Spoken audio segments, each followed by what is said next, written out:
L'actualité nous le montre, notre façon d'aborder certains sujets s'est radicalisée dans la binarité, on pourrait dire. C'est soit bien, soit mal, c'est anti, c'est pro, on a les anti-vax, les pro-vax, les anti-machins, les pro-machins, et les coups de gueule et les coups de cœur. Et on est dans une dimension comme ça où tout est classé selon ce qui nous convient ou ce qui ne nous convient pas. Il faut bien comprendre un truc, c'est que la pensée binaire, donc la pensée qui oppose des aspects du monde, est une pensée aveugle à la réalité du monde. Si on oppose des choses, c'est selon nos critères à nous. Quand par exemple, on décrit des sentiments en bons et mauvais sentiments, c'est bon ou mauvais selon ce qu'on ressent en nous. Les sentiments en soi ne sont ni bons ni mauvais, ils sont. Quand on va définir quelqu'un de lâche, par exemple, en opposition à quelqu'un de courageux, on aura au fait d'avoir mis dedans des critères tout à fait personnels. On aura classé la personne dans les lâches et l'autre dans les courageux. Le monde en tant qu'instance n'est pas binaire. L'univers est. Ce qui est binaire, c'est notre activité mentale qui oppose chaque aspect à un autre aspect. À l'école, il est capital pour les enfants, et je pense en particulier aux enfants, enfin c'est pour tous les enfants, qu'on aimerait voir apprendre à penser. Mais je pense en particulier aux enfants qui sont en primaire, dans l'école primaire, d'apprendre à penser d'une façon qui ne les oriente pas vers des points de vue, mais vers l'univers. Ouvrir les enfants à l'univers, c'est les aider à ne pas rester dans le point de vue. Les enfants arrivent à l'école, ils ont tout un tas de représentations.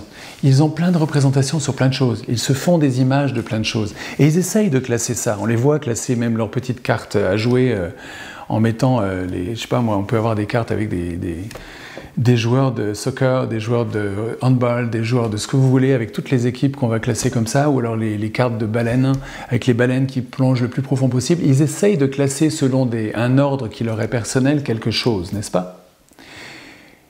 Toute la mission pédagogique, ça va être d'aider les enfants à percevoir l'ordre du monde et non pas selon leur ordre à eux.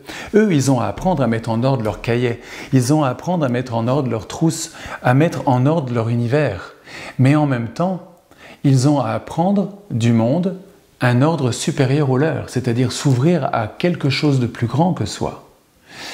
Alors pour ça, il est important que le pédagogue offre à l'enfant la possibilité d'incarner non pas des points de vue personnels, mais quelque chose qui parle de l'ordre du monde, c'est-à-dire des lois du monde.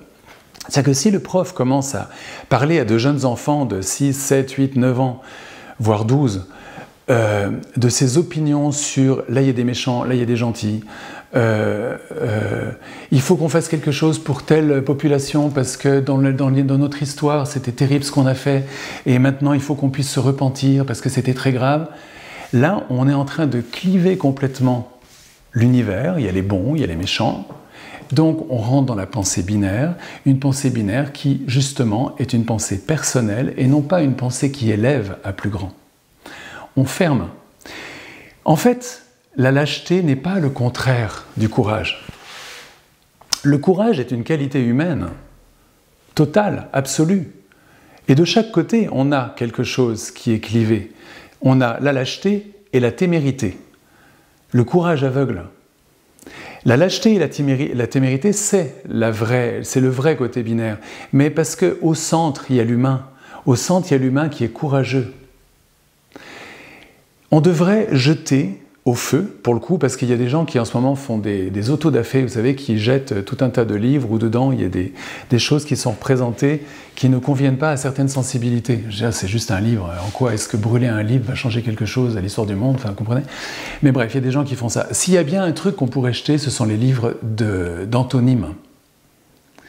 Les livres où dedans, on n'est que dans une pensée binaire, et les réécrire dans une pensée ternaire avec les qualités humaines au centre, comme le courage, et en face, la lâcheté et la témérité.